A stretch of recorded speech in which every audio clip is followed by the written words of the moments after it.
Oil paints are easy mode. I guess I'll start chatting for people who watch it later. All I'm doing is basically called an oil filter. What this does is it adds a subtle change of colour. It's not like an ink wash or anything. And unlike a pin wash, which is what a traditional oil wash is, this doesn't just go in the recesses. This covers everything, pretty much. It adds a really nice dull finish to everything. and makes everything look slightly grimy and more realistic. And I do this on the majority of my models.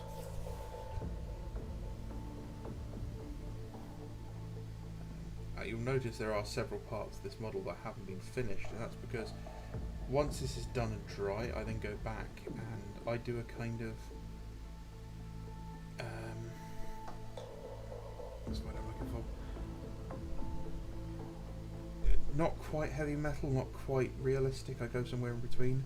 So a lot of the bits that need picking out, that should stand out more, purity seals, faces, gold, grenades, anything that's I want to pop, I just go back and I do another couple of highlights over the top of it, just to bring the colour back up. And it's served me well so far. It's how I've painted all my Imperial Fists, all my Sons of Horus, all my Ultramarines, my Recon Salamanders, and now some Blood Angels.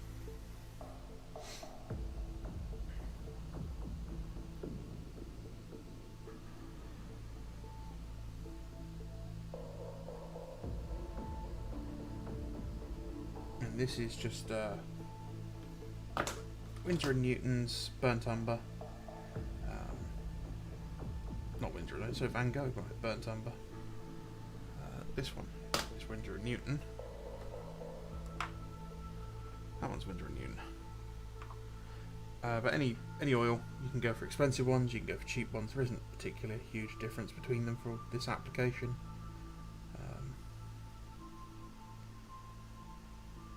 And I've put a couple of coats of gloss varnish on before I've done this, just to protect the model from the white spirit I'm using.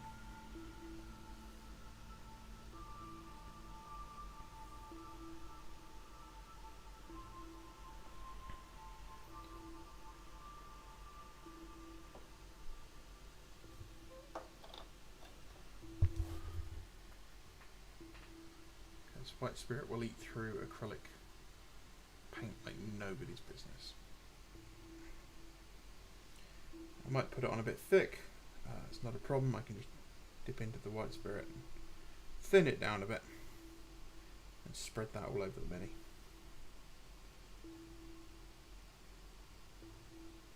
I'll be going back and removing any extras that I don't need anyway, so it may look like poop at the moment, but trust me, it works in the end.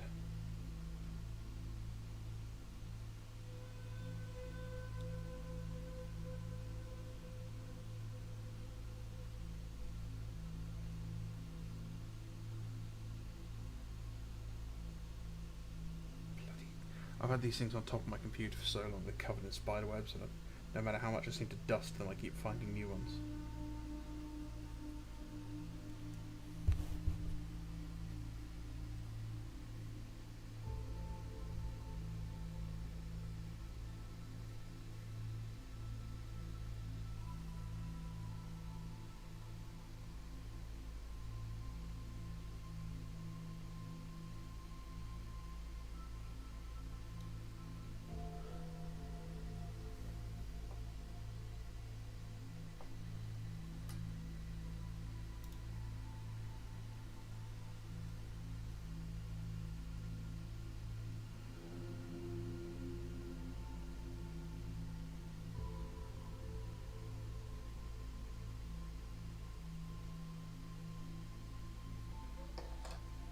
Seem to be keeping many people sticking around this evening, so hello if you pop in, and then goodbye if you pop out again. That's okay. It's Friday night, people have got busy things to do.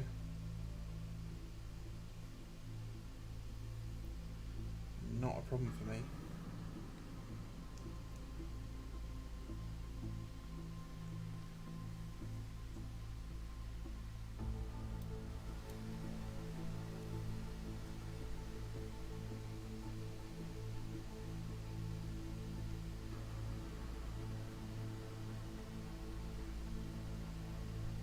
Again, sorry if the audio's all over the place, if you can hear the fan, it's so hot here today.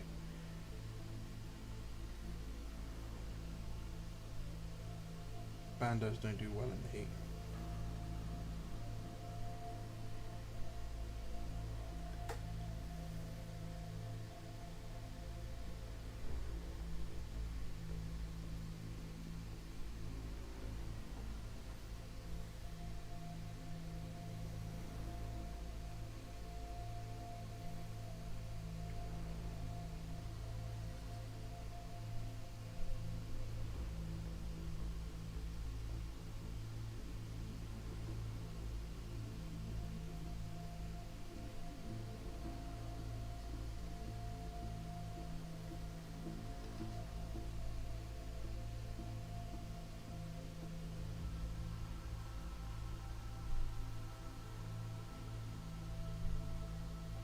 I ended up almost repainting all of the red on these guys over the last 2 days because I just wasn't happy with it, and then I switched over to using Viscera Red, which is a nice brighter red. Still waiting to hear back from TT Combat on if they're doing any more of those paints because I really like them.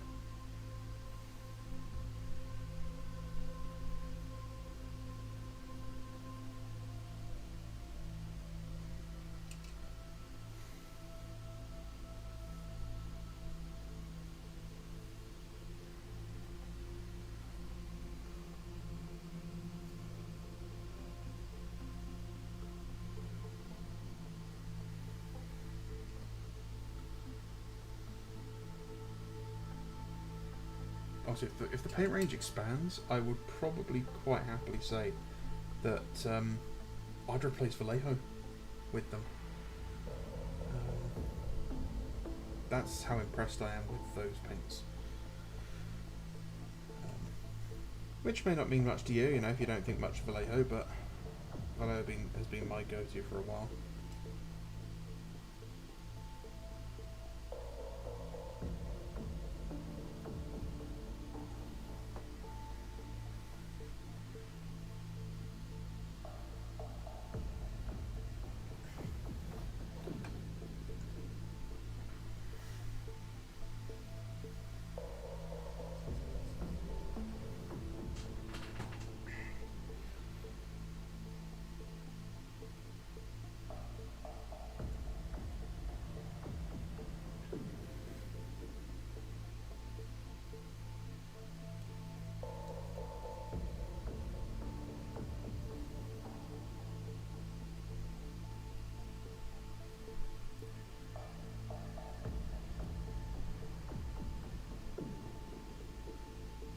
This is, I think, the only unit of Mark 6 Marines I've actually built as Mark 6 Marines. Out of 3 boxes of Age of Darkness so far, which is a bit sad.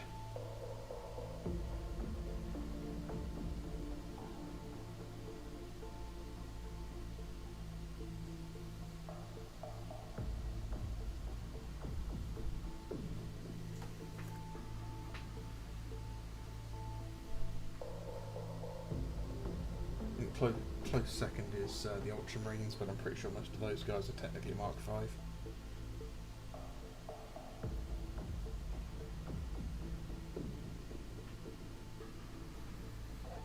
I'm going to be redoing my Sons of Horus Seeker Squad at some point with these Mark 6 Marines. I just need to find some nice bolters for them.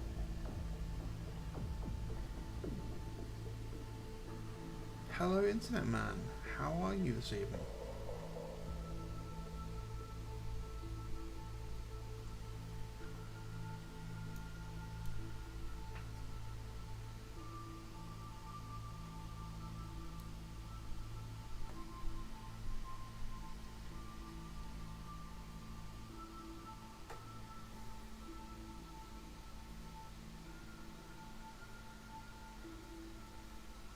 It's going to be pretty boring around here for a while because all I'm doing is slapping brown paint on models. And I have 28 of them?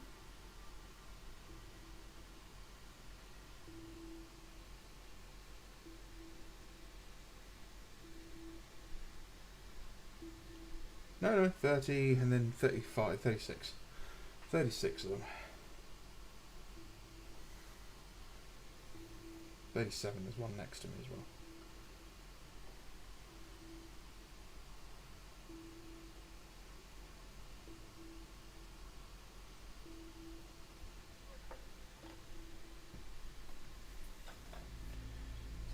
No idea what that was, but suffer not the Xeno to live.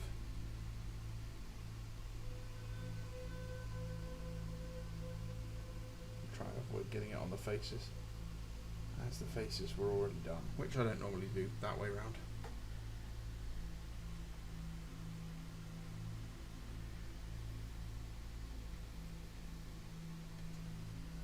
These Blood Angels have been very difficult to paint because a lot of my usual batch painting methods don't apply because of all these red crosses and the smaller freehand. And it's been a pain, which is why I'm trying to get them done. Yes, if I expand this army much, it will definitely be in traditional colours.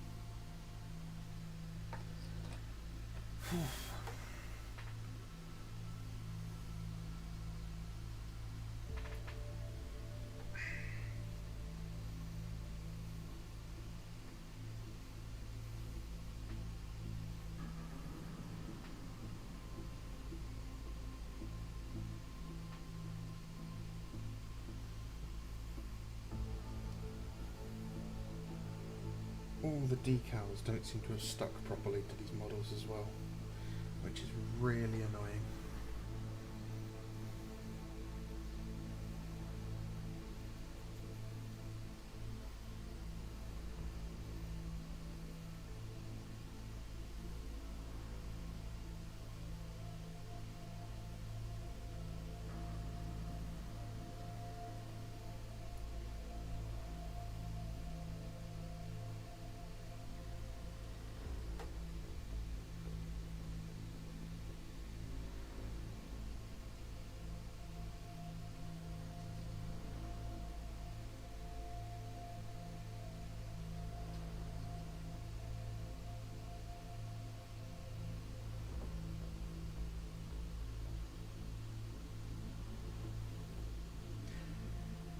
So, Internet Man, what have you been up to? Anything fun recently?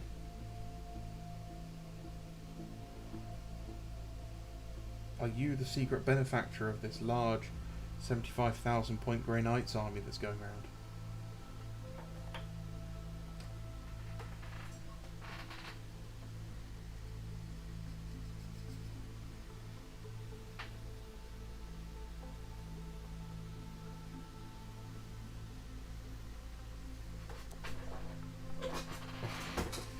It is so hot, I have a plastic box under my desk filled with cold water that my feet are in.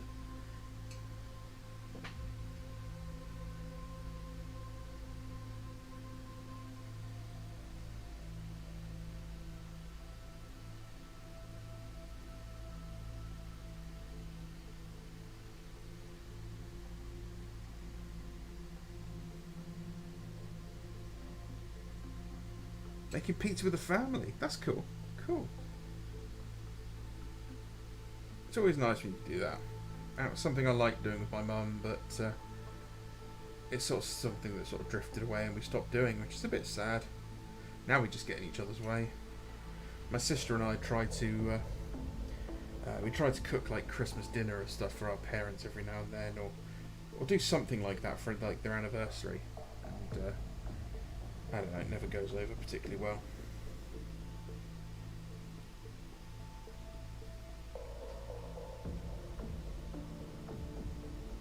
But it's cool, like getting pizza ovens and stuff, and that, especially if you've got young kids. It's always great to get kids involved in that sort of thing. Building a psychophage. Don't recognise the name of that. Is that one of the new Tyranid models?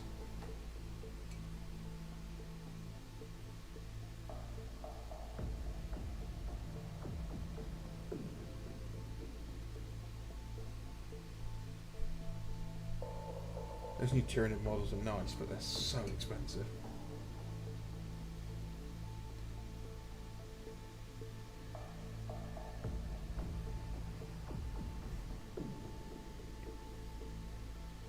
Yeah, I was planning out a new video, and for the cost of the new Norn Emissary, what could I get for any other like game? well, the video fell flat pretty quickly when it turns out that it costs more than most starter sets of nearly every other large boxed game. So okay.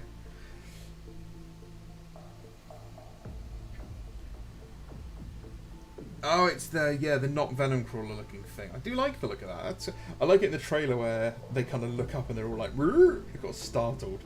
That's quite cool. Very animalistic of the Tyranids, which is something that I feel like they're missing a lot of the time. Everyone does chapters. No one's done a Legion-sized army with complementary support units from Imperial Army regiments and the Mechanicum. You're right, James. No one has done that because no one's insane.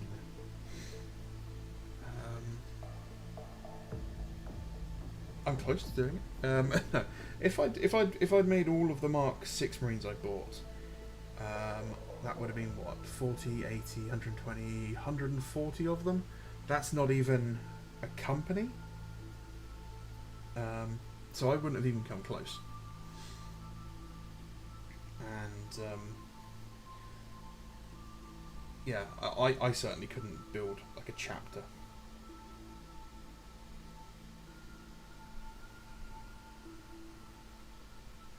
So it would be something cool there, but I just wouldn't have the space to keep it.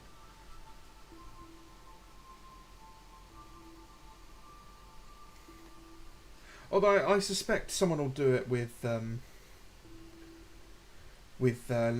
Legiones Imperialis. I reckon that'll be a common thing. Will be people making chapters, grand companies, and I reckon some mad lad will go ahead and make an entire legion.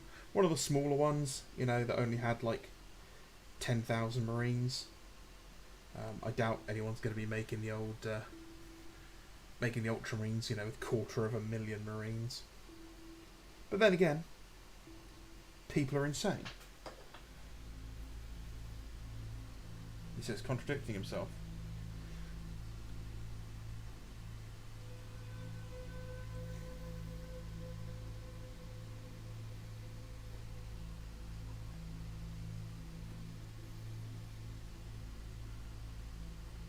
This is one of those things that always question out Space Marine numbers. A chapter is literally too few. Yes, I rambled on about that in my last video. I went off on a bit of a tangent and started showing pictures of the old Ultramarines chapter.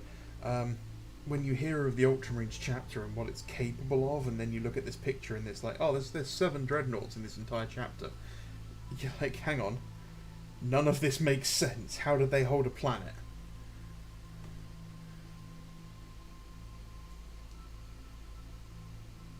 How does 1,000 Marines... And I know it's because Marines are deployed as like spearheads and as precision strike forces. You know, they hit the spire of the Hive City while the Guard bludgeon the rest of the city into oblivion. But still, it's a bit ridiculous when you're like, oh yeah, these Space Marines turned up to save the day and they wiped out an entire Hive fleet. And I'm like, hang on, there's literally 1,000 of them? I lose 3 of these dreadnoughts in like a 2,500 point game. They die really easily. You have 7 of them. You literally have like 100 rhinos. What's going on here? You know, a couple of the apocalypse-sized pie plate templates, and your chapter is over. Yeah, it's all because Games Workshop didn't really think about the numbers. They didn't understand the numbers. They just thought, oh yeah, chapter of 1,000 Marines sounds really cool, and it does sound really cool. But 1,000 chapters for 1,000 Marines. The galaxy's a big place, guys.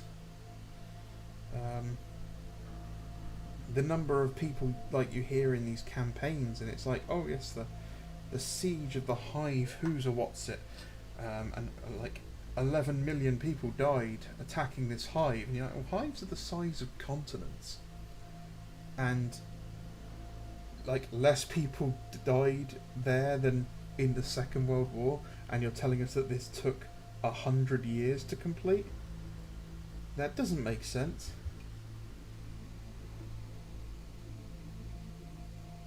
And yes, I know that the skull on the back here wasn't painted or undercoated. It's because I'd misplaced it when I hadn't stuck it on before I started painting. I just stuck it on last night. Some numbers for the Guard given by GW are intended often to be atrocious losses, when in reality the numbers they've taken... All systems of those losses make them extremely elite, if anything. Yeah, exactly. Although, if you read, like, the Gaunt's Ghost series, and you're like, oh, he's got 1,000 men left in his regiment, you're like, GG, have fun.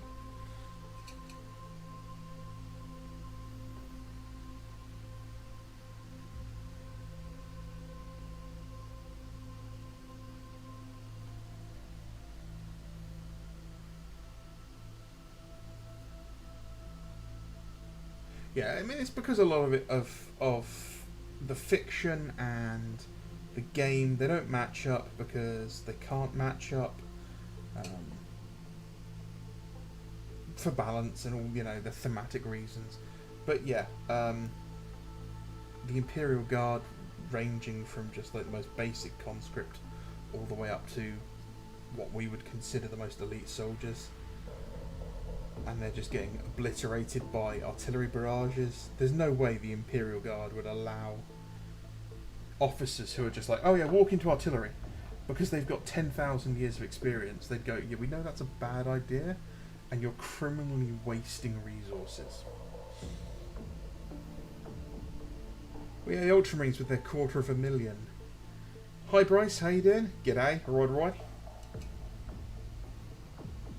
Yeah, 250,000, but that's always hinted at them having absorbed the surviving members of the 2nd and the 11th, which is, you know, not confirmed, I don't think, but has always been hinted at. But then again, that doesn't tell us how big the Legion was before that. Yullanor in general, James, is really messed up, because it's like, oh yeah, the Mechanical just flattened mountains just so they could have a nice straight line to march on. And it's like, okay, yeah, I get it that the Great Crusades is this huge thing and the Emperor's celebrating that basically they've won, but that's just a criminal waste of resources. And I don't think the Emperor would have actually stood for it.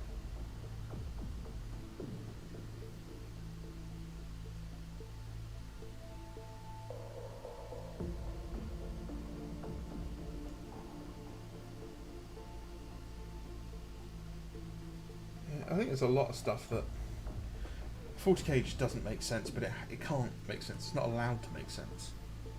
It has to be fantastical.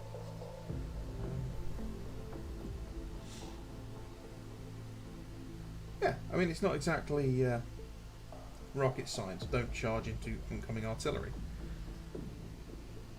We get it that some are, you know, some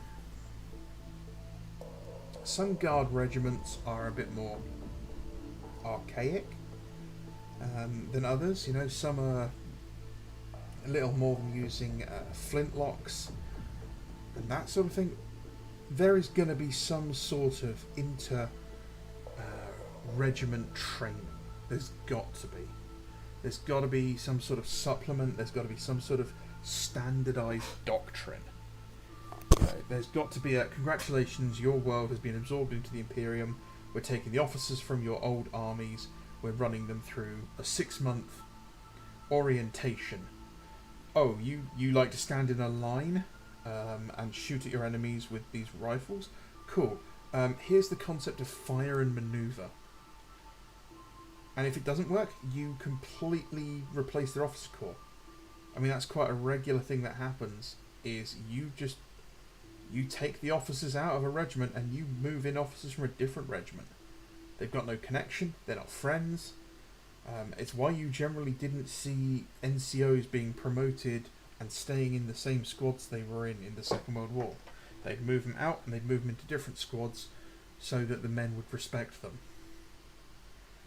It is all for the story, though. You know, that's the thing you have to remember, is it is all for the story.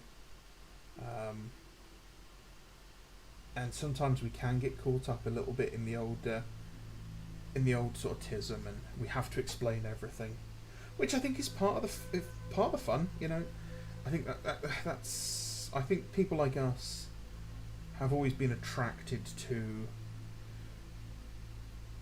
the explanation, the depth of it. I think that's why canon, for example, has always been a really important thing to certain groups of people. Why Star Wars, with its expanded universe and its set of rules that it had, were important. And when Disney came in and they threw them out the baby with the bathwater and all, and I think it upset people because actually they liked it. I think that's why Star Trek fans are the way they are. You know that you can't go faster than warp 10 because the warp 10 barrier can't be broken, because if you did, you would be going faster than, or you'd be in every single possible location at the same time, at the same moment, and all that shit.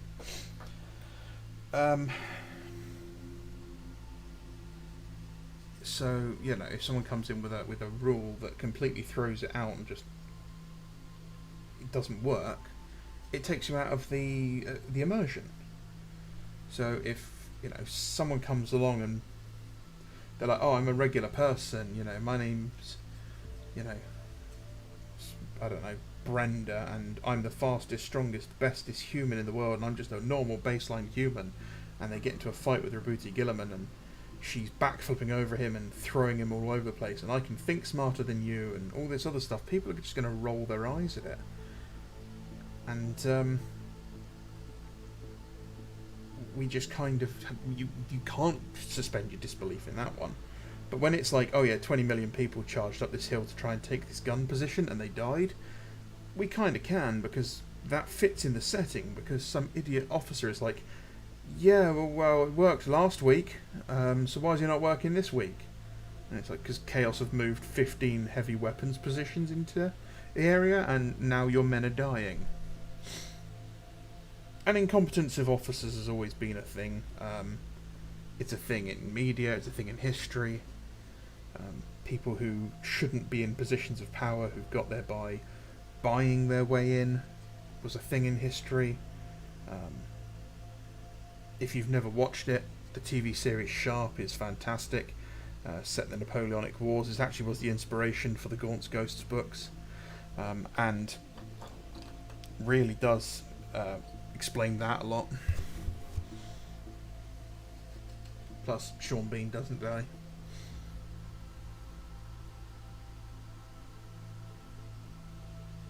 But yeah, we have to embellish the story. We know Space Marines can, one Space Marine can kill 100 people. But if the Gaunt's Ghosts books had been like, hey, we're on Fortis Binary, and the lift doors open, and these two Iron Warriors step out, and they just annihilated the ghosts between them, the book's really boring. But then it does stretch a bit when you've got McVenna killing Terminators with a stick.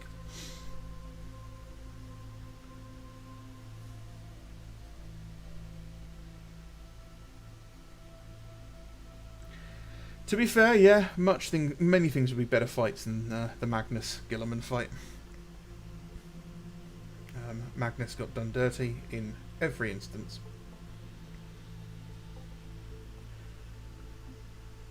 I know we all say like Magnus did nothing wrong and all that, and it's all a joke, but Magnus really did have his heart in the right place. He just fucked up.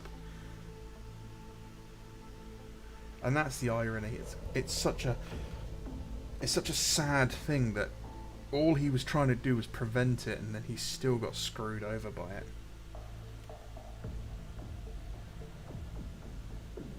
I tell you what, Thousand Sons are one of the legions I really want more of from the Heresy. I want to hear more stories about them. I want to hear stories about their fights. I want to hear, exactly what happened in the days following Prospero. Just all of it. They just kind of disappear for a while, and then they don't really do much. It's like we've got, Magnus's soul's been shattered, and it's like, okay, cool, what's the rest of the Legion doing, They were one of the larger ones.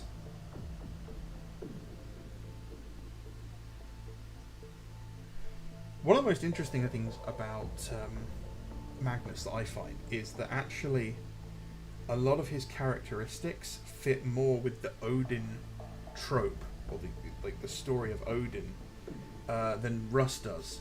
He trades his eye for knowledge and wisdom. He's betrayed. He's killed by a giant wolf.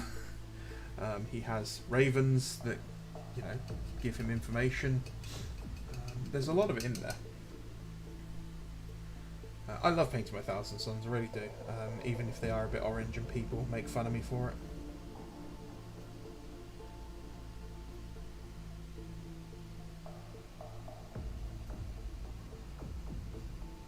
I keep wanting to paint some checkerboard on these guys, but every time I do, they do look so much like Dark Angels, and I have to paint over it again.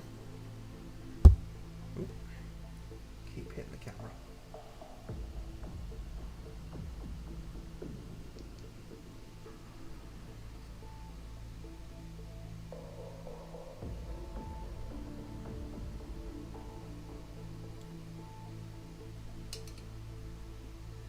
Yeah, I really hope we get a book for the Shattered Legions. I don't think this Fulgrim book coming out is really needed. You know, I think they're a bit silly for selling free stuff back to us. Okay, I know Fulgrim needed his rules to come out somehow, and they don't like giving away free rules. But I don't know, that whole thing just seems grubbyish to me. You know, at least put all of the exemplary battles in there. Not just do it part one.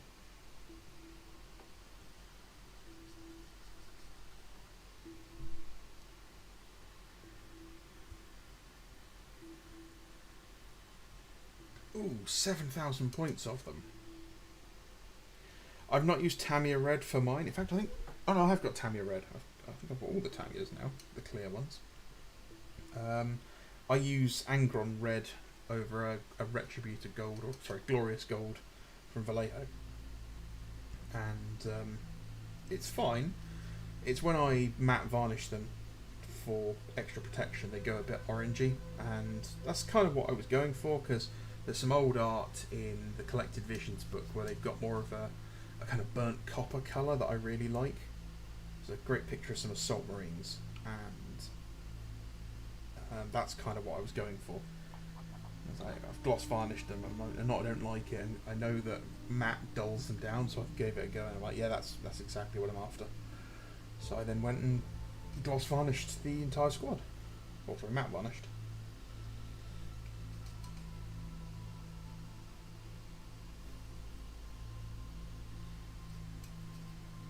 Lucius gets released, Emperor children finally get their Praetors, Fulgrim Rescinded is revealed, one of the sculptors is a fan, it seems. Yeah. That's pretty much it, allegedly how it works in Forge World. I'm not a fan of some of the models they've got. I think Lucius is a bit static for who he is, and I don't like the Praetor particularly. Sultarovitz is an okay model. I'm surprised we never got Rillanor, but with the plastic Contemptor, I suppose that we're never going to do that.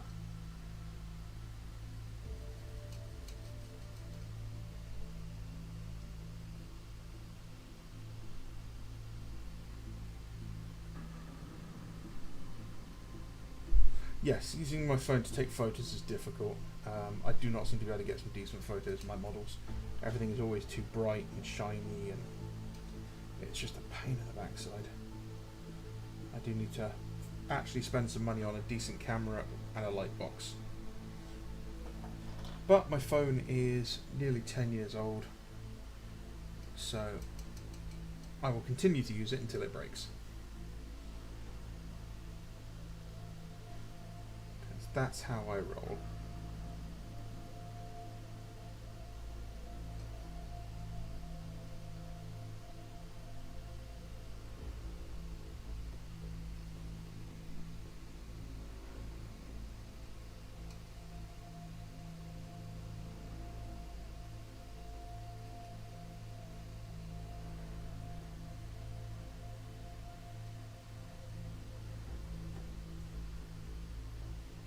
I don't know how many points I've got in my Thousand Suns. What have I got there? I've got 2 veteran tactical squads, heavy weapons, 2 heavy weapon squads, a tactical sports squad, command squad, Kenetai blades, 2 Castaferum dreadnoughts, 5 Cataphractii terminators, 10 Tartarus terminators, a Spartan. Oh, it's 3 tactical squads, sorry, and a chaplain. Just like all the HQ. I think I worked it out. I think it's about 3,000 or 4,000 points in characters alone. Because I basically went through the rulebook and I was like, okay, I'm going to make every single one of these.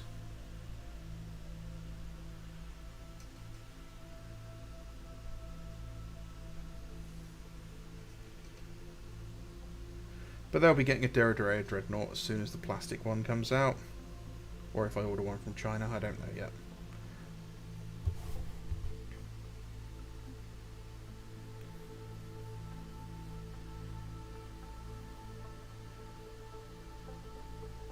I am surprised Fabius hasn't got a model. I do like that in False Gods, where Fulgrim turns up at the expeditionary fleet and this apothecary just waltzes into the lab and steals the anathema, and we all know exactly who it is.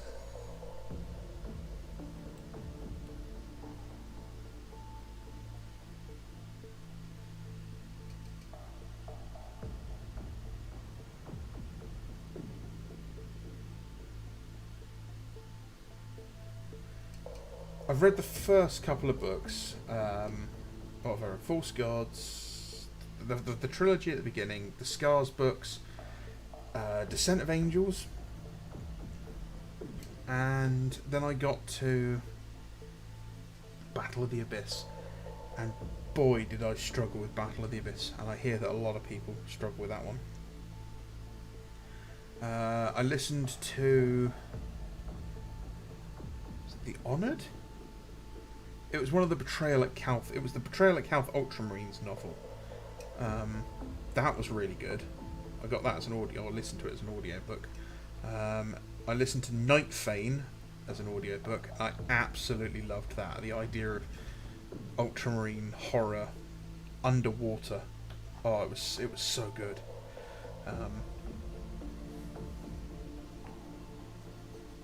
Yeah, I've not read any of the Thousand Suns stuff apart from where it's touched on with the White Scars.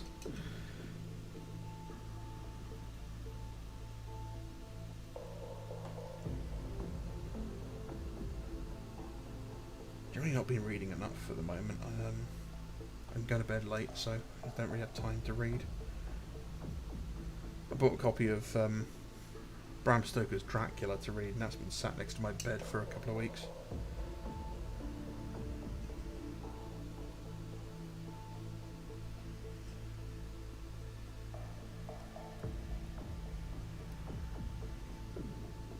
Like, Fabius is one of the easier characters to to actually work on. Like, he's very similar, in my opinion, to the Night Lord's apothecary special character. You just give him kind of his like 3.5 edition rules where he can give random upgrades to people.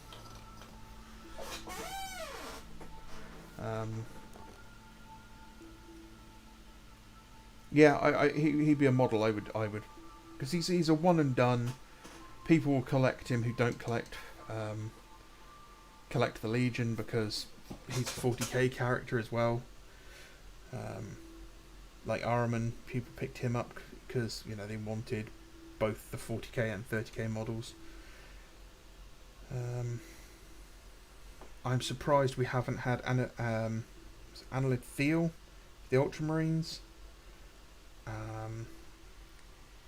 I'm surprised we haven't had Askelion for the Blood Angels.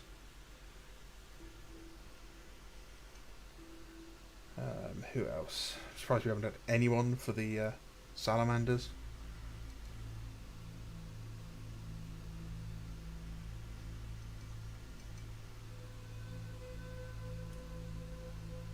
what I want is characters that are like a little bit weird. Not just your typical kind of like, this guy is just a champion with an extra something or other. Give me a character that's riding around in a Proteus land speeder. You know, that's something cool. That's something interesting. Give us a character that's on a bike. Let's have that. Let's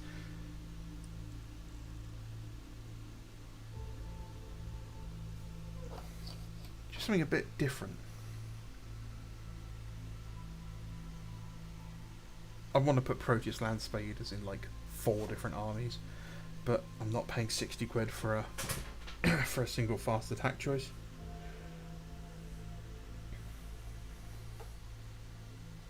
Yeah, Painted Count for the Night Lords would be a good one.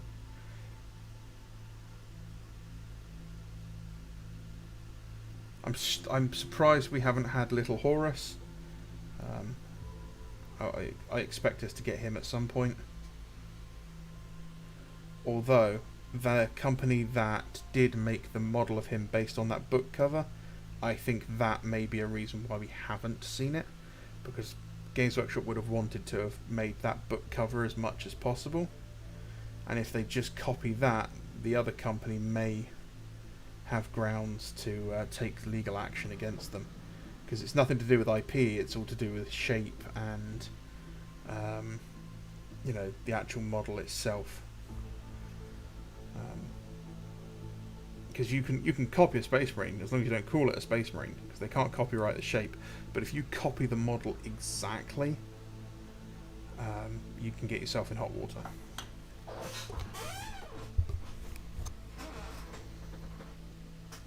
Yeah, Bryce, pretty much. Yeah, Australian prices are criminal, and you guys should just be buying from the UK and getting someone to ship it for you. I just wouldn't be buying from Australia. I'd send GW a clear message that, sorry, your prices are unacceptable. I would support my local game shop by buying other things, but I would not be buying any Games Workshop products through them. I've unfortunately had to stop supporting my local game shop, but that's because they've gone completely cashless and I can't support a non-cash business, because I don't support a cashless society. Because I'm a dangerous extremist, apparently.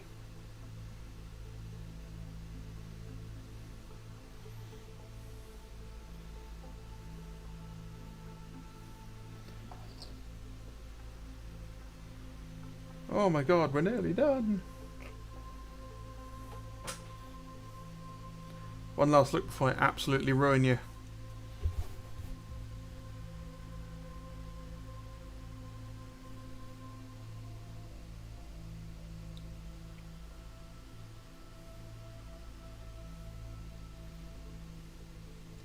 But what's for breakfast?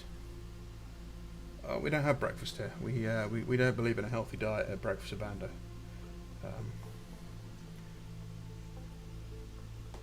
We believe in goth girls, energy drinks, and staying up till late.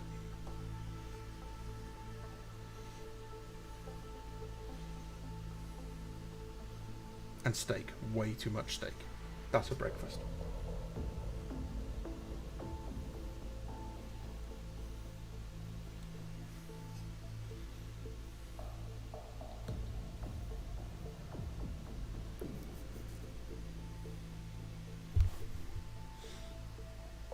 Yeah, I mean, I don't carry a lot of it with me either, but I prefer to pay with it, and I want to know that it's not going to be stripped away from me and replaced with a far too easily controllable currency.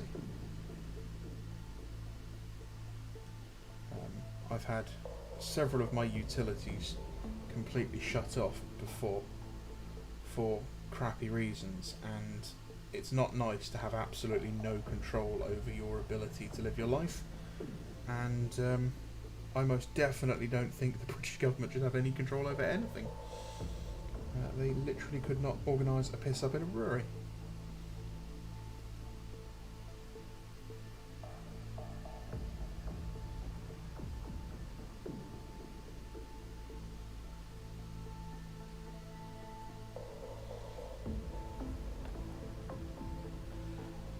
Yeah, yeah.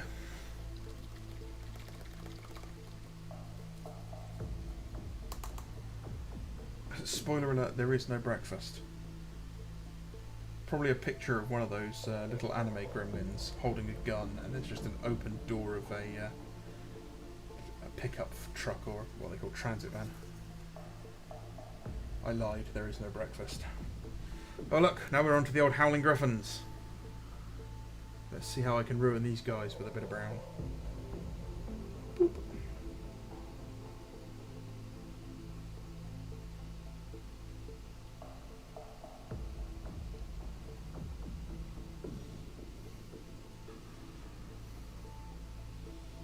Look at the depth, the contrast, the subtle brown hint of it all. Oh, there's even a mould line.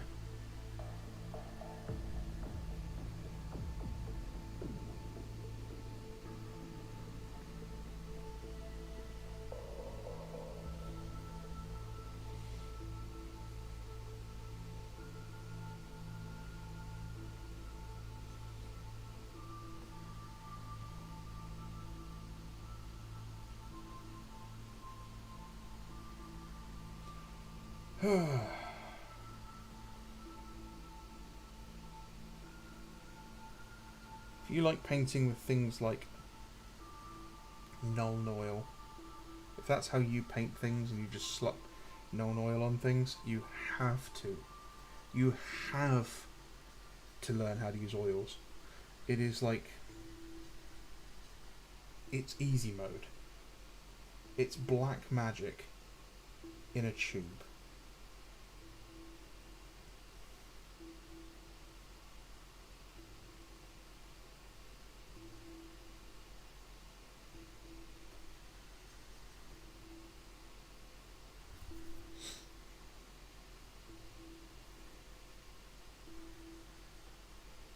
They are lovely.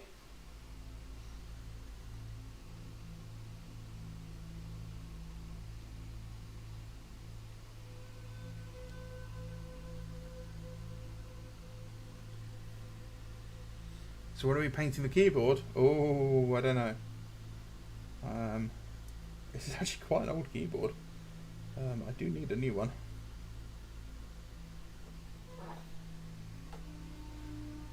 So,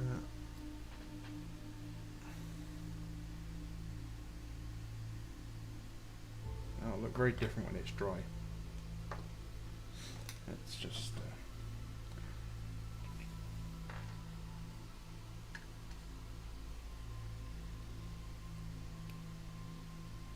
I bought this tube a couple of years ago and I've used it in pretty much every single model I painted. They last for ages as well. That's the other really good thing. That was very close.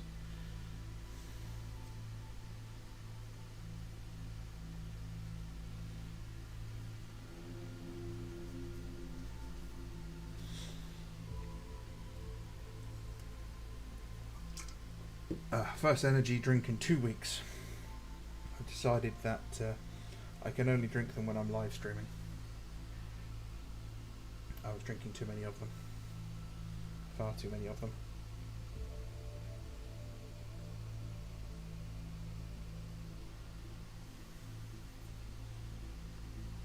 Oh, you want relics of paints, do you? Give me a second. Oh. Where is it?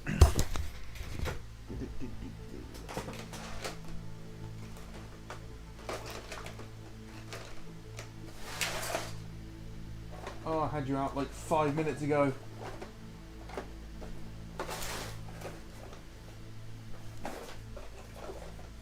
No, can't find it. That sucks. I had one of the old Citadel Foundation paints, which were these like really hyper high pigment paints the Games Workshop made back around 4th or 5th edition, and they had a biological component that they didn't kill off inside the paint, so they went smelly really fast. It was called Necron Abyss, and it was this really, really dark blue. I have yet to find a colour that matches it. I mean, it's closer to black than Macragge blue is, and it was great. It was absolutely perfect for like base coating Crimson Fists.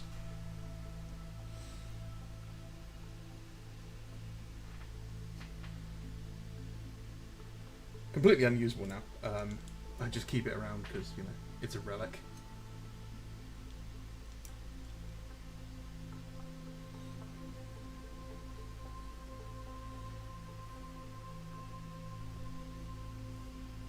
But I've nearly finished my first ever pot of Agrax Earthshade, which I bought back when they first came out.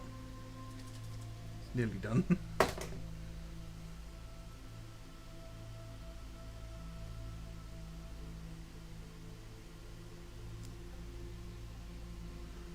Yes, Bryce. Sometimes we do. I drink a lot of coffee. Like I drink probably maybe a litre of coffee a day, and I can just stop. Like when I'm at home, I don't drink coffee. I don't need a cup of coffee in the morning to wake up. It's more of a I'm getting a cup of coffee and I'm drinking a cup of coffee because it's something to take my mind off work. It's like, oh, I'm only 4 cups of coffee till home time, sort of thing. Ooh.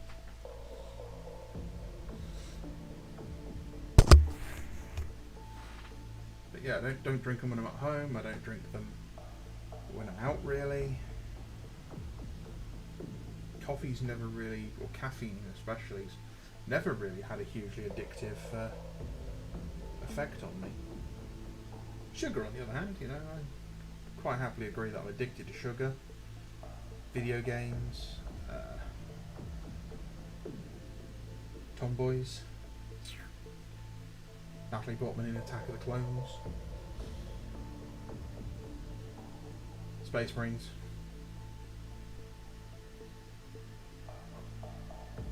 I don't remember offering to refund them. I remember there was lots of refunds around Failcast, but not the paints.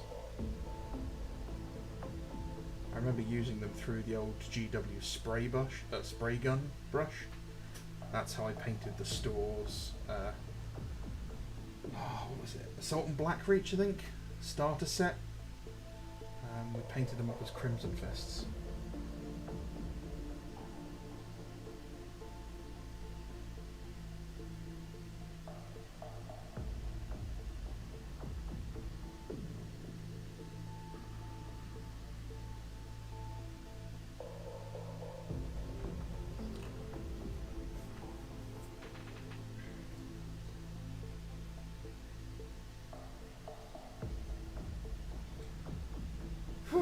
Nearly there. And the good thing is that this means the first few that I started will be dry. If I put them in any sort of order next to me, instead of just being a pile of Death Company.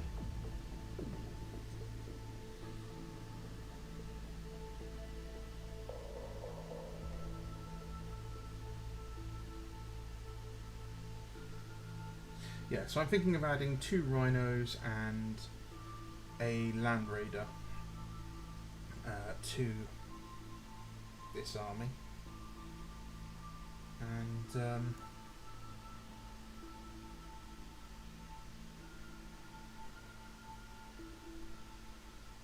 I've got the 2 tactical squads will be in the Rhinos, obviously.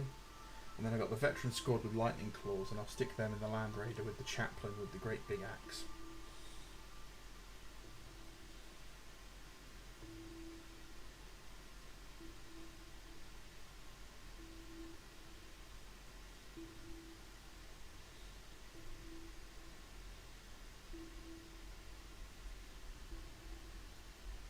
Hey Colt, how you doing? Thanks for dropping on by. The Band Raider, yes. I do like Land Raiders. So, here's a funny thing. I have been in the hobby since I was 6 years old, which is 30 years now. And I've worked for Games Workshop.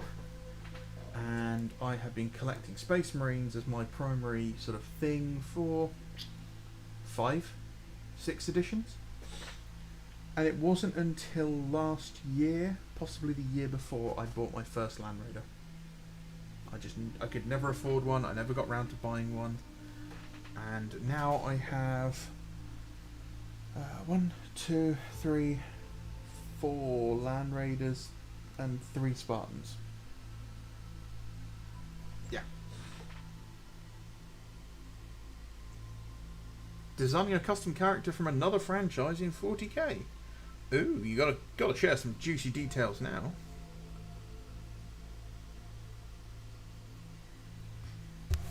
Oh no, I'm the target demographic. Yeah, they wish I was the target demographic. I'm far too poor to be a Games Workshop shill. A lot of those things have been bought second hand. A lot of them have been saved off eBay from the most horrific paint jobs and introduced to large quantities of isopropyl alcohol. Or they've been bought off Facebook groups.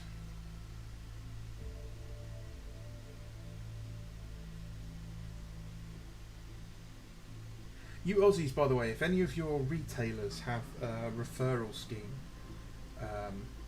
like a loyalty thing where you get extra points or whatever for referring other customers, let me know so I can get in touch with them, because I've been doing that with Element Games and people have been using it. There's one in the Netherlands I've been in contact with. I'm just waiting to hear back from them. And if I can, help push something that gets you guys some reward or something, I'd love to be able to do that. Or if you've got, your own little business, your hobby store yourself, and you just want to shout out, let me know.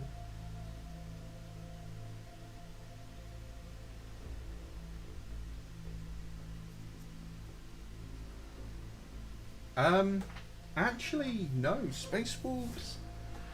When was the last time I had some Space Wolves? The last time I had some Space Wolves, they were still the metal and plastic hybrid kits. I had a blister pack of Blood Claws, and I can remember, because you used to have the flat hand. It wasn't like this holding the bolter. It was literally like this. So you just rest the bolter on top of it. And I gave him a shuriken cannon, or the shuriken rifle from the Eldar weapons sprue, and got told off by the Games Workshop guy. I'm like 7, bro. I don't know what I'm doing.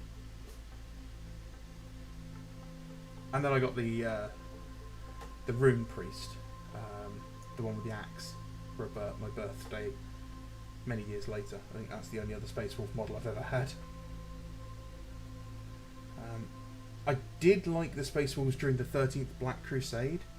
The 13th Great Company, the Wolfen and all that, they were pretty cool. I don't like the Wolfen as they are at the moment. They're far too World of Warcraft. He's a Sangheili from Halo, a Xeno who gets teleported in after a slipspace mishap, and warp ugly boogly shenanigans arriving either active or Derek Black Templar ship. Nice. Warp.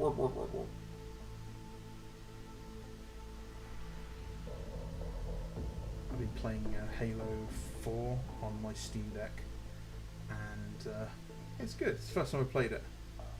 I loved Halo 1, I loved Halo 2. Halo 2 had the most blue balls ending of a video game ever, and I nearly put my controller through my window.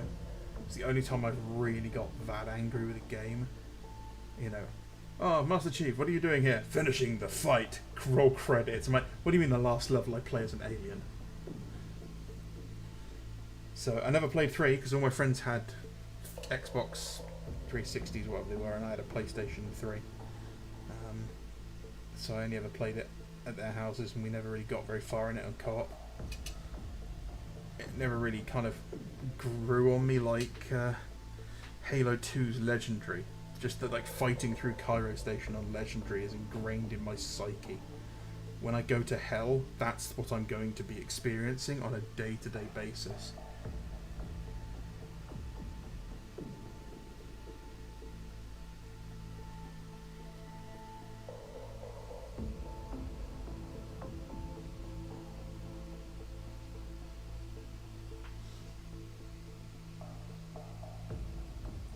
I am the breakfast, apparently.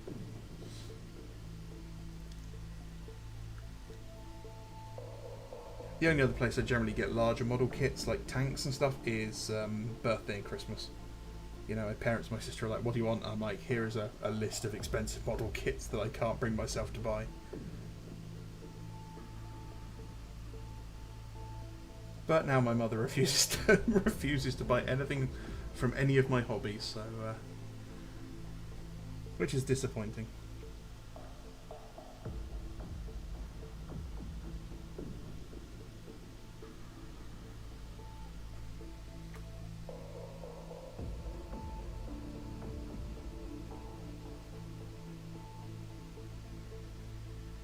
Isn't he one grimy boy now?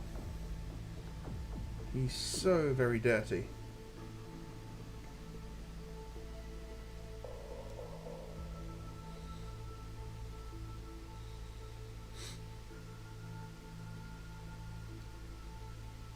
I just want to make sure that you get everywhere covered a little bit, because if you don't, it will really stand out.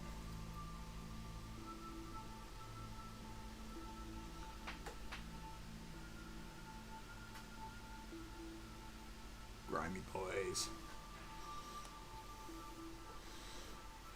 And then the last one, the guy we painted on the last stream.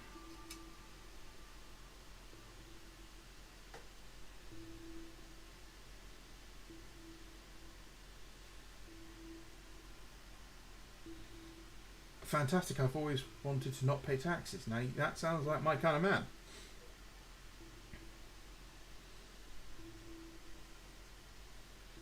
I've been invited to get a job in the US by a friend of mine, and the taxes are the one thing that terrify me more than anything else.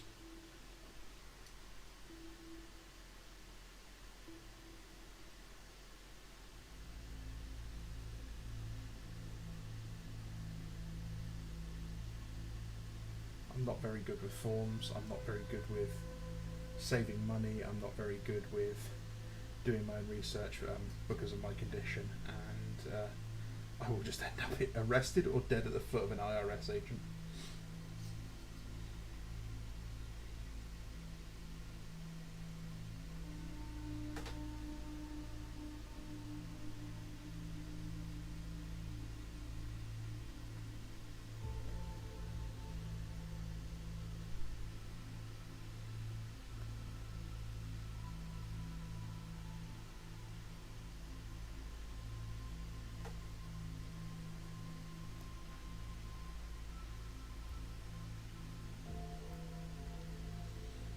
Yeah, it is.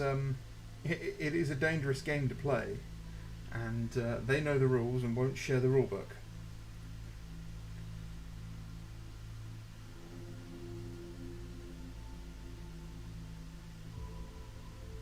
And yeah, I took what's called GCSE Maths 3 times. That's the maths qualification you take when you're about 16 years old. So numbers are not my strong point.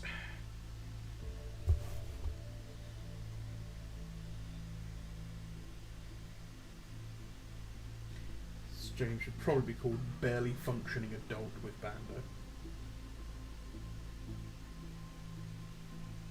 And now I work in IT as well, which makes it even better.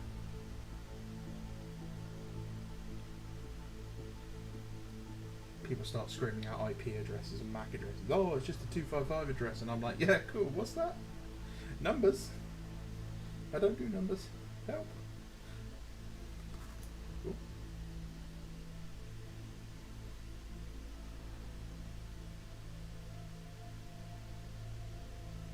Joke's on them. My dog's a sworn member of the US Marshals, so if they do, they're all going to jail. Seriously, fuck the ATF. They are the single most useless organisation in the entire face of the planet. I would see them struck from this planet, from this history, from everything. May the Lord strike them down with wrathful abandon.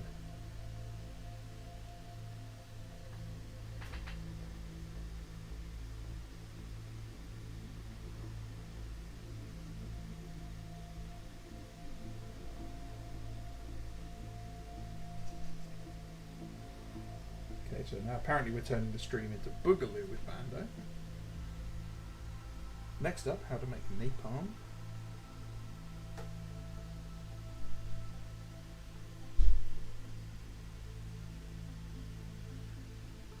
To quote PewDiePie, for legal reasons, that is a joke. Seriously, I have a box of water under my desk that I'm keeping my feet cool in. Oh, it's so relaxing.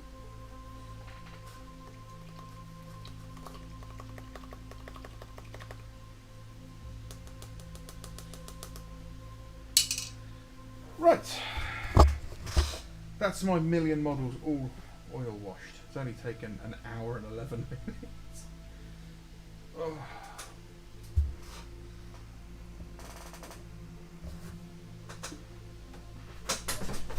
Slip over that, that's good.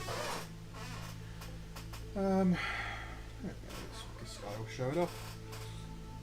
So you can see here how he's dried, and it's given a very dull finish, a bit of dirt, a bit of depth to everything. It gives that very oily, grim dark look to everything.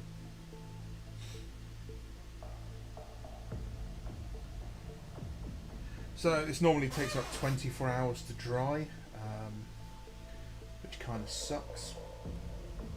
What I'm going to do is just use my brush and a little bit of the mineral spirits just to wipe away at anywhere I want it to not be, so mostly on the reds.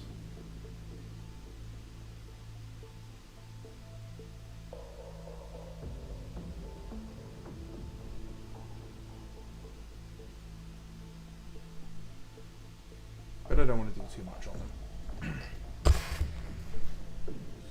Yep.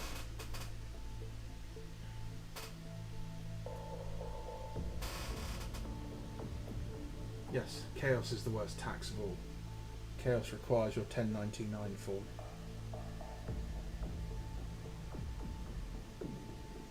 Your soul is not tax deductible.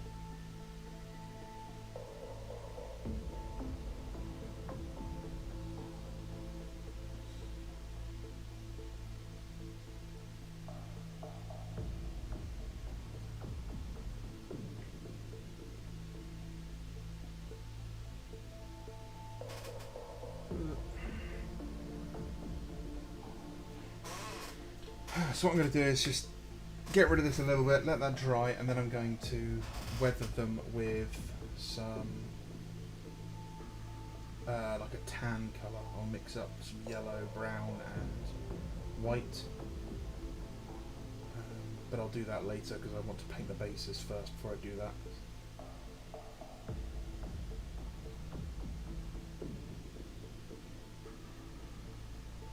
Luckily over black it doesn't really matter about cleaning it up so much,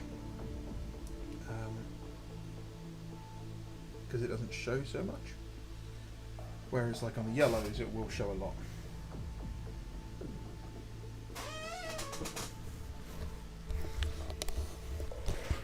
Don't remind me of 3.5 Chaos, that was too good a time, it was so perfect.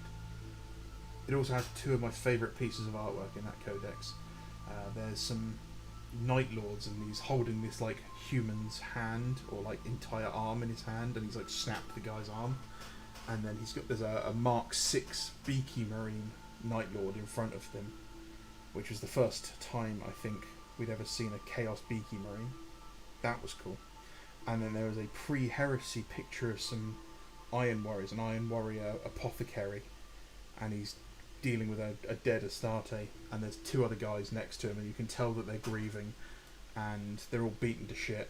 And then in the distance, on top of the fortress, they're outside. You can see the banners of the Imperial Fist, and that was a great piece of artwork. They're all wearing these like really cool, archaic suits of armor, and that was one of the first times we'd seen a sort of heresy era in modern 40k, as it were. Loved that artwork.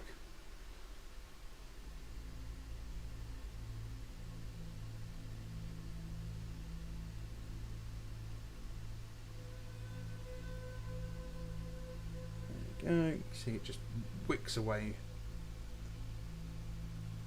We can and just clears up the helmet.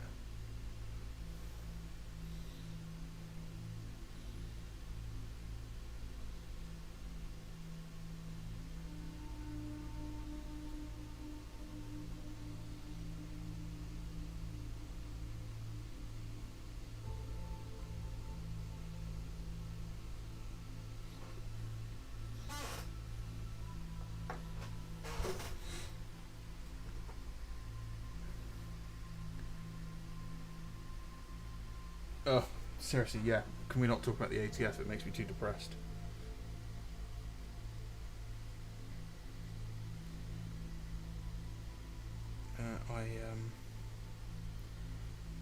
I'm not sure if I'll take this offer to work in the US. I'd like to, but yeah, I don't know. It may not be for me. I've only been there once, so I should probably go over and visit again before I do anything stupid like work there.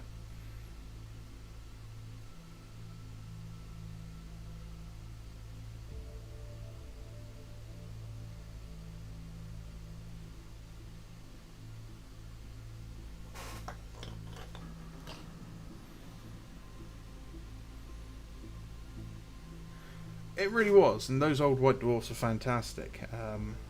You can find some really brilliant inspiration in White Dwarf magazines. Some of the old terrain, like the orc villages in the sort of 180s to 200 region, they were really good. Was it like the sort of the second and early third edition where they used a lot of not the cardboard terrain, but things like the fire base. They built a load of terrain to look like the fire base. That sort of era was really great. You know, with the silly green cactus with the red spikes that was made out of cocktail sticks. You know, they had some really great some articles in there. All the Mordheim stuff was always really good. The Tale of Four Gamers was always really good.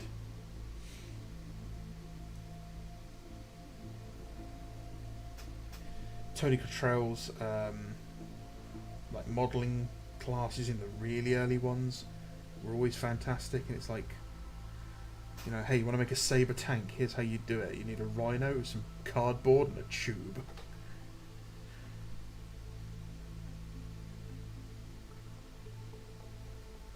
The stuff where they would add, you know, factions through White Dwarf with rules, like, that was always really good fun as well. Back when Games Workshop was clearly a company that was run by hobbyists.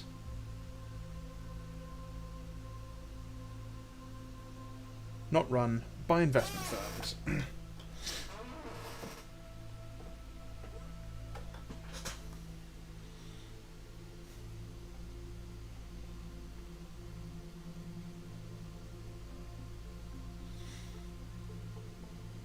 I just realised I haven't painted any of the red stripes on this guy. Well, that's good.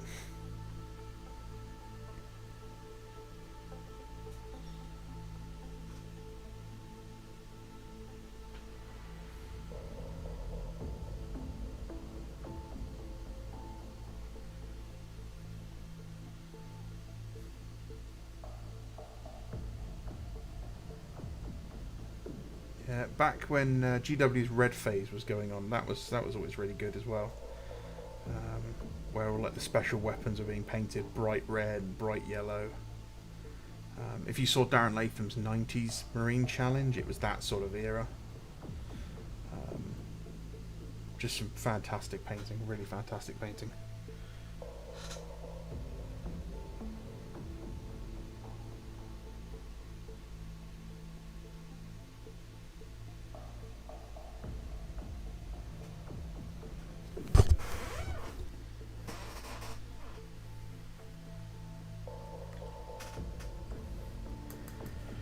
I kind of agree with you, Cole, but I feel that Games Workshop is actually attempting to move Warhammer out of just being a war game and moving it into just being a franchise. I think they are looking to shift the primary source of their income away from the models and then over to video games, licensing agreements, merchandise, toys, film, that sort of thing. I think it just feels that way to me from some of the decisions they've made recently. And I think that basically they're squeezing us for everything they can to try and get the startup capital needed to do something like make an Amazon series with Henry Cavill.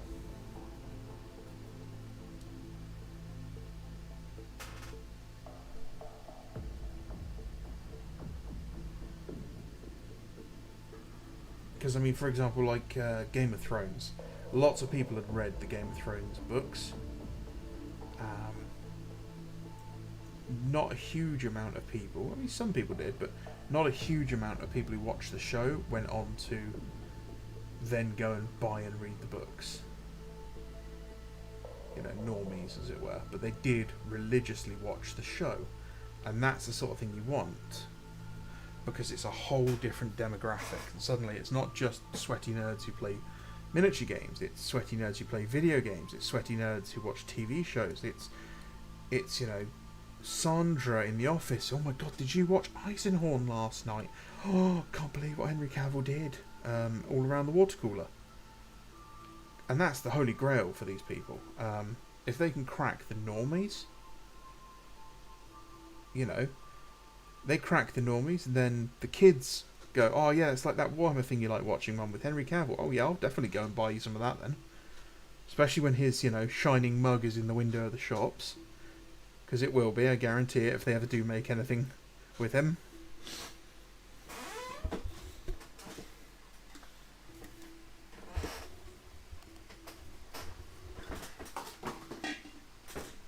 Oh, energy drink is complete. Shifting to backup hydration source. Water.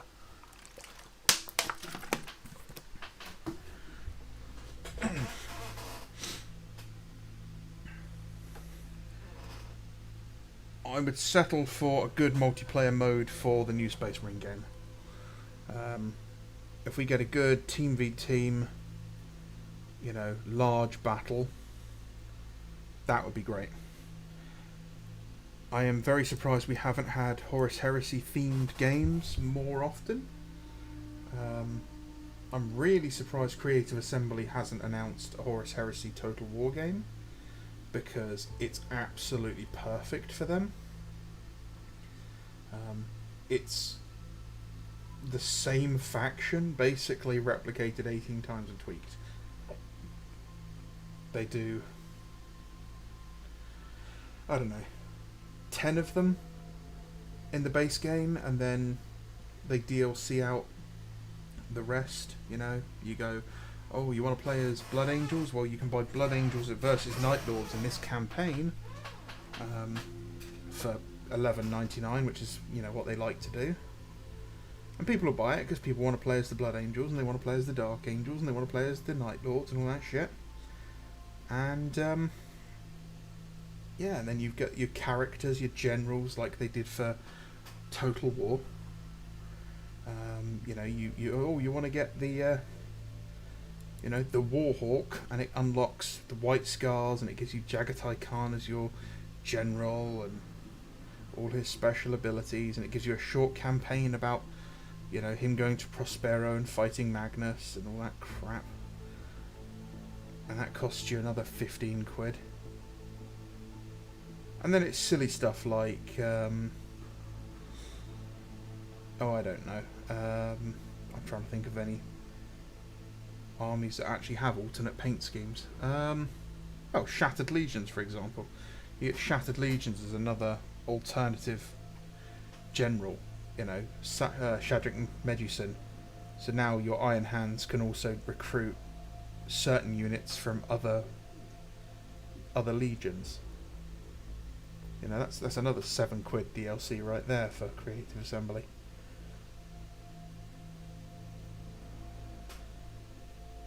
And yeah, it's simple. I mean, you just do a 2-tiered map system. You don't even have to do a 2-tiered map system. You could do it just as it is, just like Total Warhammer is. where instead of towns and settlements, they're just the planets.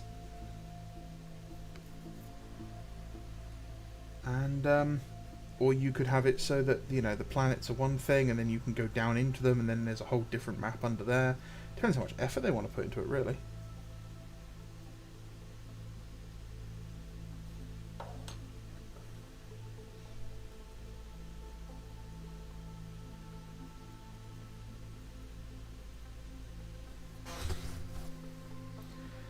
You're drinking Jägermeister. Oof, rough.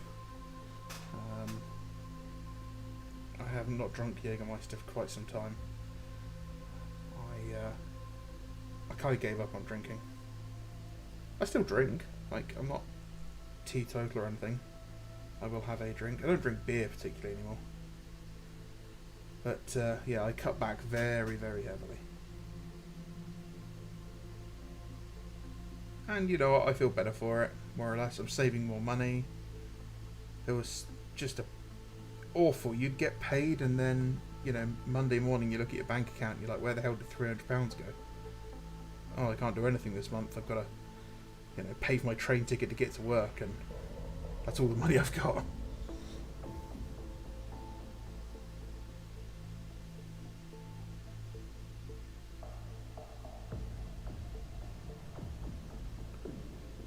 I'm off to Colours tomorrow in Newbury.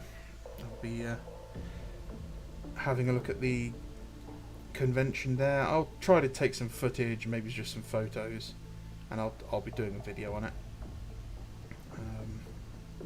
My goal is to buy something I wouldn't normally buy. Normally I'm really, really conservative with my money when I go to a show. I buy some terrain from... There's a couple of retailers who don't have websites, so I buy some stuff from them. I usually buy some second-hand stuff. And I buy some paints and brushes, and that's about it, really. But I really want to try and get my hands on something that I wouldn't normally buy. Something weird and wonderful.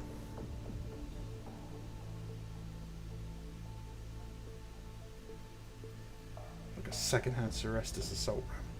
I love one of those.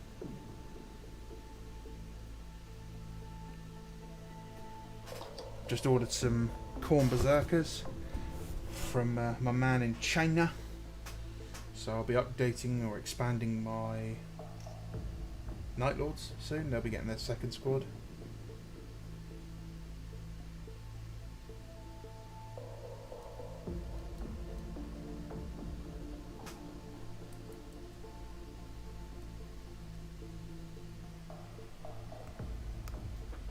Have I considered the entire Grey Knights chapter? I made a video about that today, actually. I actually considered doing a Grey Knights army back in first edition 30k, and I wanted to do a proto Grey Knights army in like cataphracti armor using like nullificators.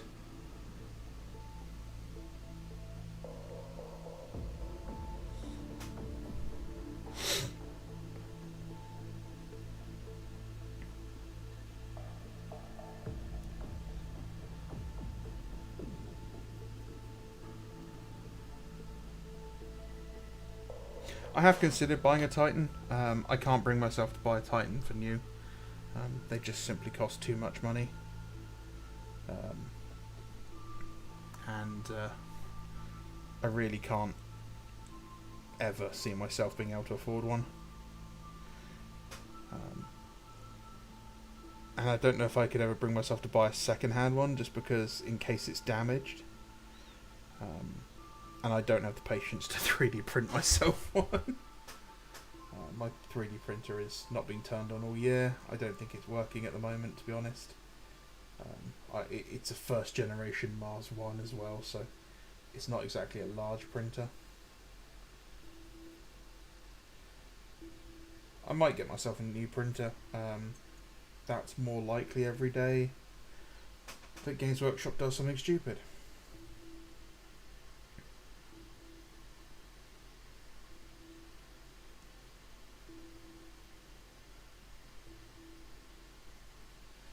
I've just seen a lot of Dams's print stuff models. They're very attractive. I may look at getting some of his what are they called? Phoenix Terminators.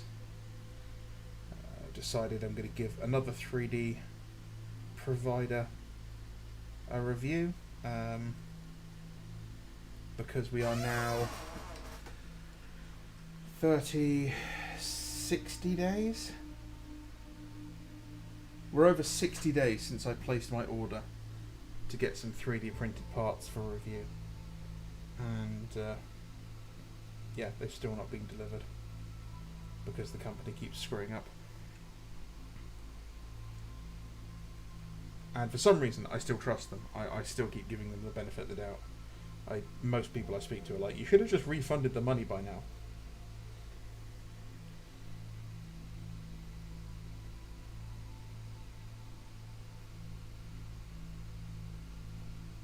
But frankly, I want my parts, and I want to be able to do the review.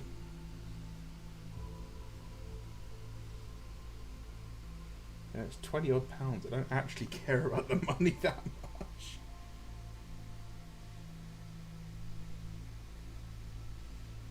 So yeah, I was gonna do another review. I was gonna order some Night Lord bits and the Emperor's Children Terminators from Damsa. That was about £30 worth of stuff.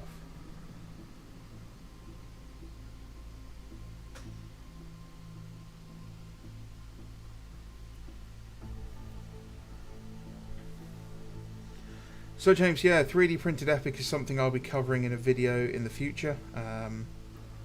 One of the viewers has printed out a load of stuff for me, and is currently sat with a friend of mine in Virginia.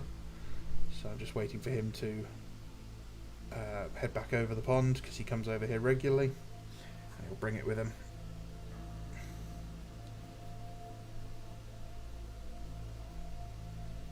And I believe the poll decided that they would be Iron Warriors, so they get to tick another Legion off the list.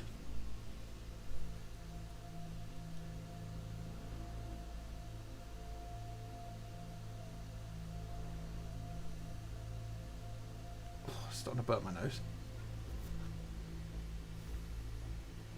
Yeah, when Games Workshop shifts a model to plastic from another material, it never goes down in price. The only exception really has been the vehicles. They're the only things that have really kind of gone down in price, and they've gone to where they should be versus some ridiculous, overblown price. For example, the new Castigator Knights and stuff. Yeah, none of these transfers have stuck down properly. That's really bugging me.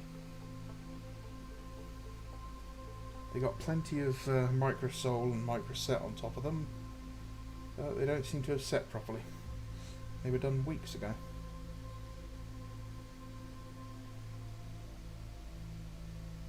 I'll get another coat of gloss varnish over the top of them and hold them down that way.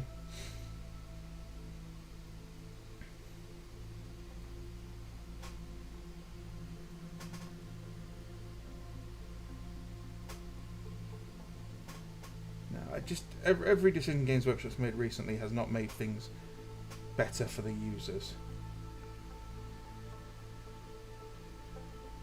Like, when 2nd edition came out and they decided to box the Marines up into groups of 20 instead of 10, I was like, oh, this is awful, why have you done this?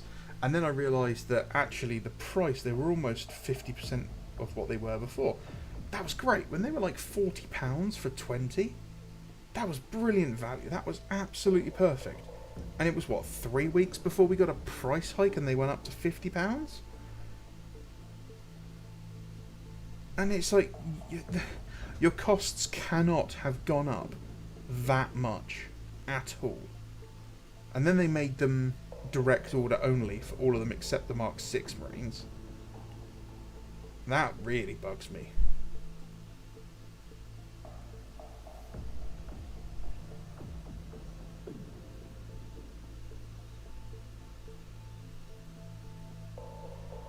I don't want to have to order directly from Games Workshop if I can help it.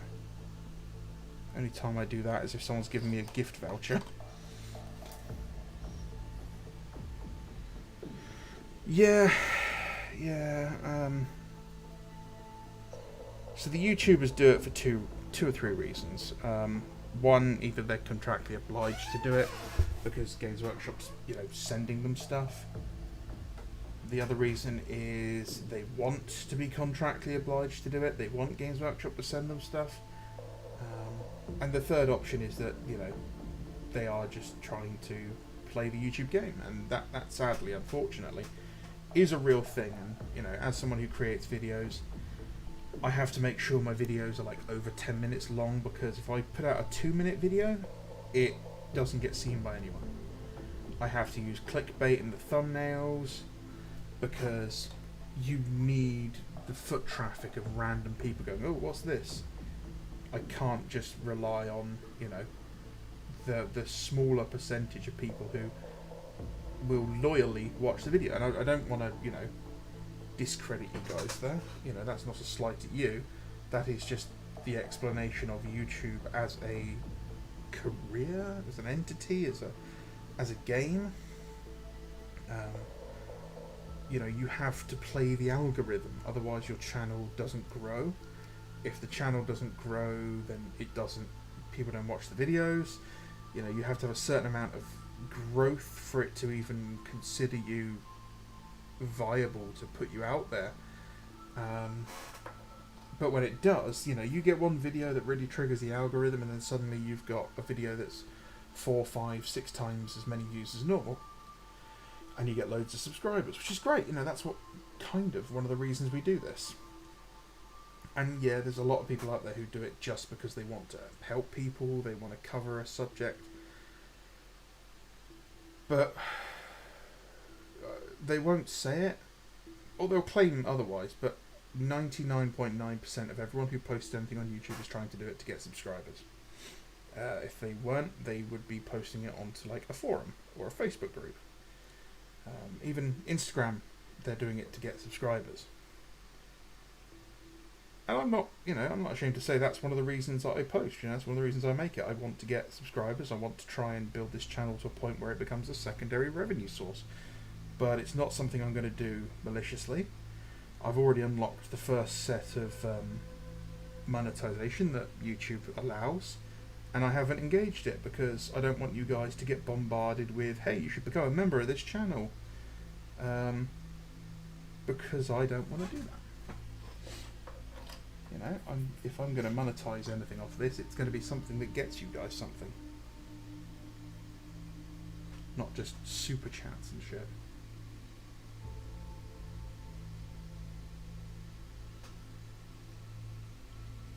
But that's going to hurt my reach as well. If I don't turn that on eventually, it's going to be, it's going to artificially limit how many people see my videos, because they won't see as many adverts, and that's what YouTube wants. And if you think Games Workshop's bad as a company, YouTube's worse.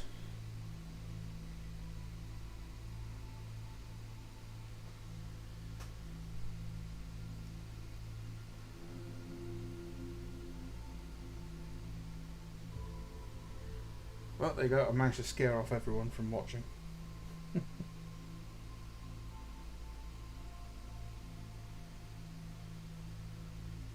Yeah, they destroyed the fan animation industry, and it did harm them.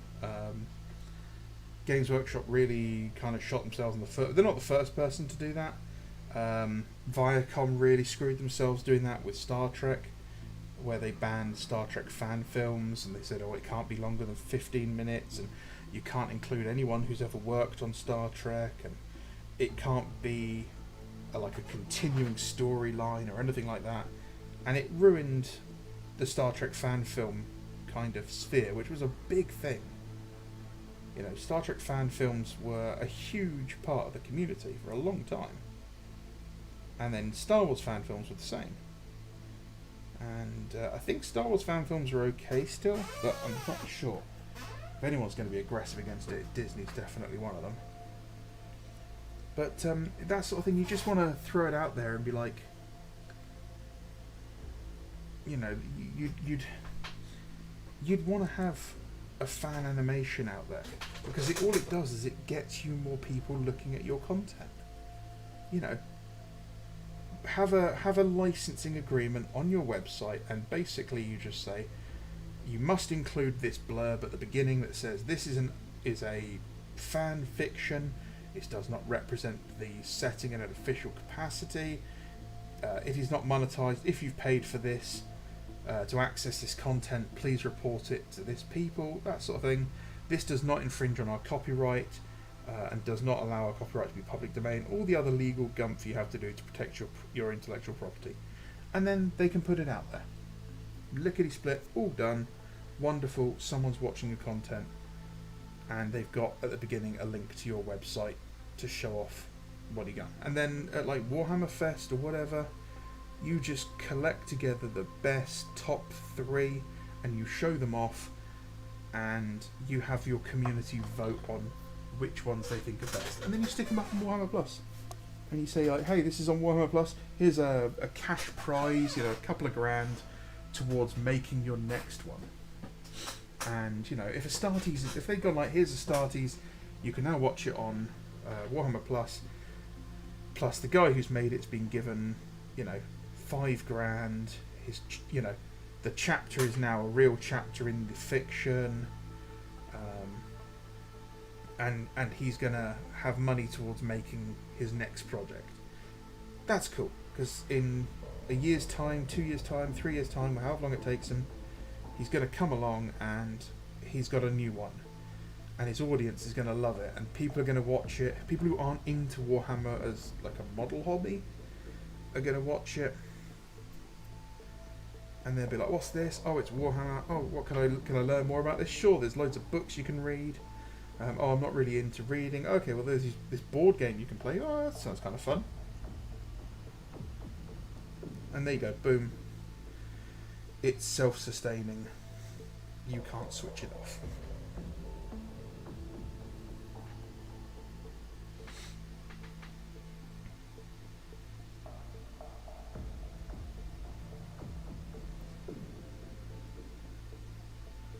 There we go. Yeah, I think that's a bit nicer. It's still got that grimy look to it. It's still a bit duller than it was before. It's very shiny at the moment, but it will dull down when it dries. You can see it's a bit duller there because that one's already dried.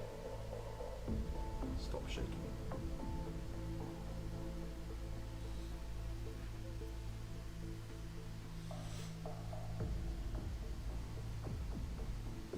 Yeah, I think a lot of people who work at Games Workshop are that smart. I just think that there's certain people in position of power who aren't, and all they're seeing is spreadsheets, and that's kind of all they care about as well.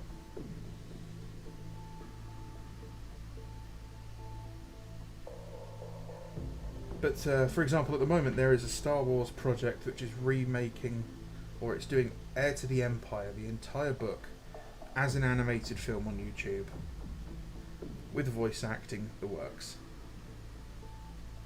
That's kind of what you want. You want your fans to be able to put that much passion and effort in, because also the thing you're doing there is you're testing the waters.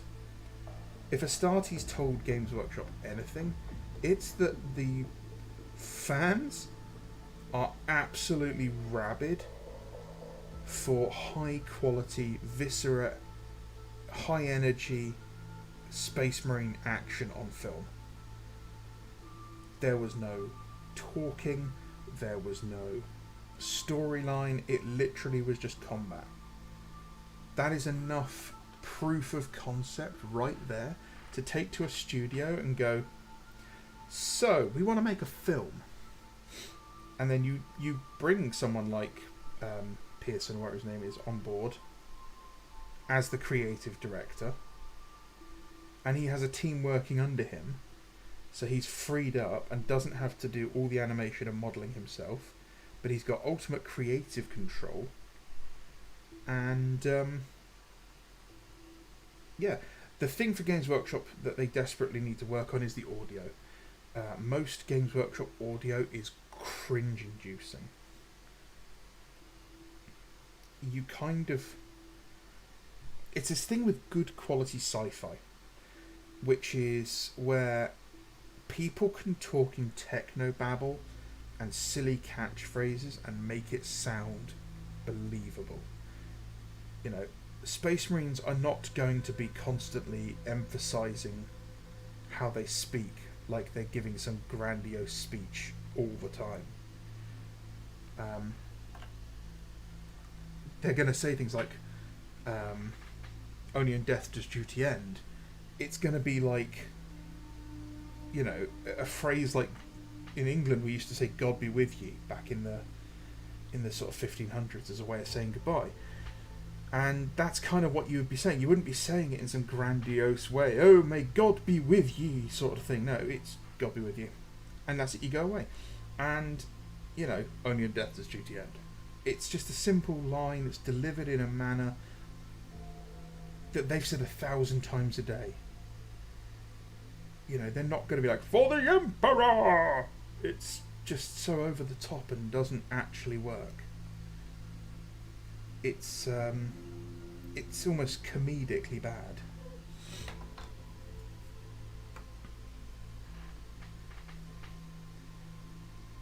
But yeah, I mean, you take a story like Horus Rising, the Graham McNeill Ultramarine series, the Tanith books, the Night Lords trilogy, and you give them an animation style of Astartes, oh, you'd be printing money. You'd absolutely be printing money. I mean, could you imagine that? Could you imagine you're watching this every week, and this absolutely amazing quality animation, and there's all these Space Marines, and the Lunar Wolves part, and they're like, "Oh, I need to introduce you to my friend," and this shit-eating grin meets you, and it's Erebus, as he just bows low, and he's just like, "War Master," and then it just cuts to the credits, and you've got to wait another month or a week or whatever till the next episode. Oh, the forums and the discords and the chat groups and everything would be fucking rife with people. You know, you'd have people chatting about it constantly.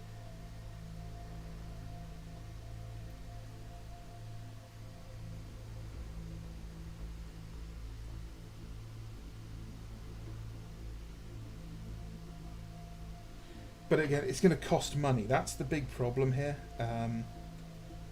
These sorts of things cost money, and the reason that Astartes did it so well is because he had passion.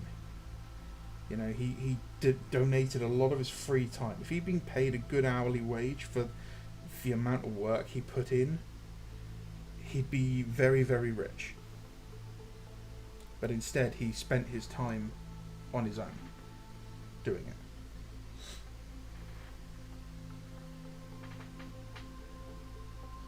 I think I've done these ones. Yes, I think I have.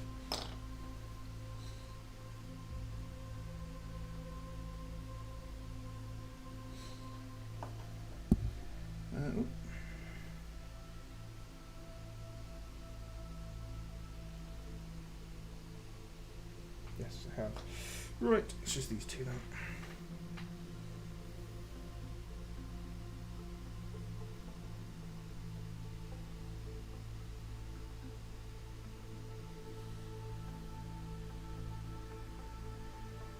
Nice easy white.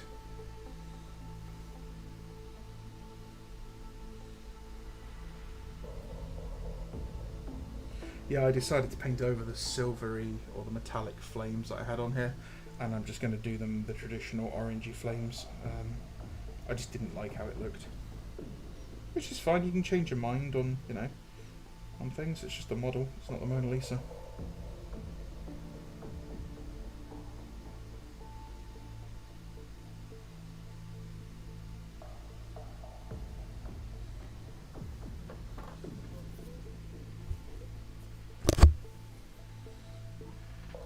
Yes, yeah, goodbye is a contraction of God be with you. That's why I used it. You know, so we don't say goodbye in a really pompous, over the top way.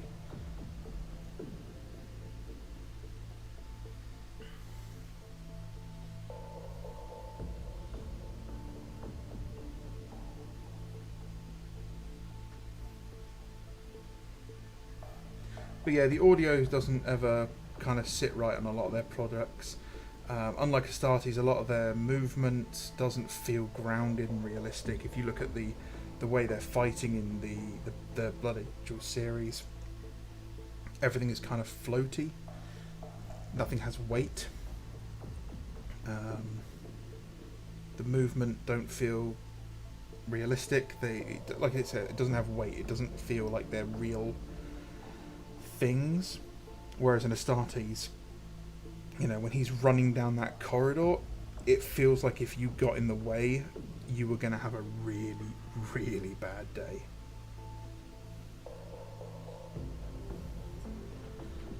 Right, done. I'm dying. Oh, I made another apothecary. Another one to join my salamanders. So that will be the second of 3. Originally the plan was to have them assigned to the Raven Guard squads. So it was one salamander's apothecary to each squad. But now Shattered Legions aren't a thing, it's now 3 separate armies. Yeah, often there's no movement. I mean, the Hammer and Bolter, for example, is awful because it's little more than flash animations.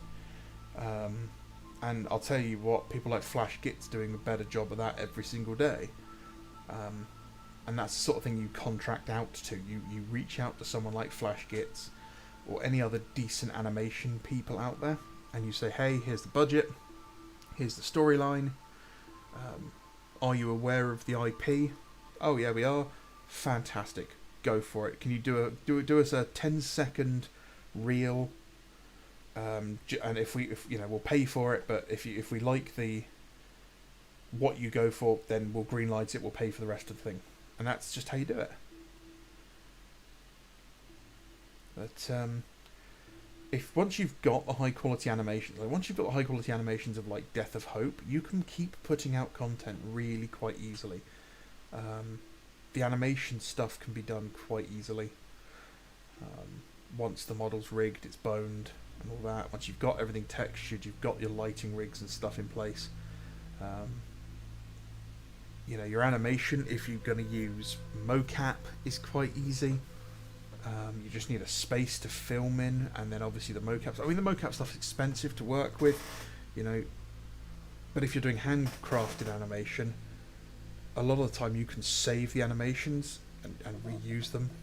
So like walk cycles, run cycles, death animations, that sort of thing. And then, you know, you can even use physics in them from a lot of these engines. I mean, a lot of this stuff can be done in Unreal 5. Even the CGI in The Mandalorian, a lot of that was done in the Unreal Engine, which is a video game engine. Games work. Like Hammer and Bolter would have been great if it came out in 2001. Problem is, it's not 2001 anymore. So yeah. Okay, now we're bitching with Bando. Let's have a look at these guys then. So they're nice and grimy now. They'll get a coat of gloss when that's dry, and then I'll finish painting the details in, and then they'll get properly based. Same with these guys. They'll get a gloss varnish, and all the metallics will be picked out again. I've decided the pouches aren't going to be black. I'm going to do those in brown. Pick out some of these metallics in brighter silver again, and then I'll airbrush the bases, do the eyes, and then they're pretty much done. They just need another oil. I might even just use weathering powder, watered down weathering powder. So yeah, that's. I think I'm going to call it there. It's been 2 hours. It's 1 o'clock in the morning.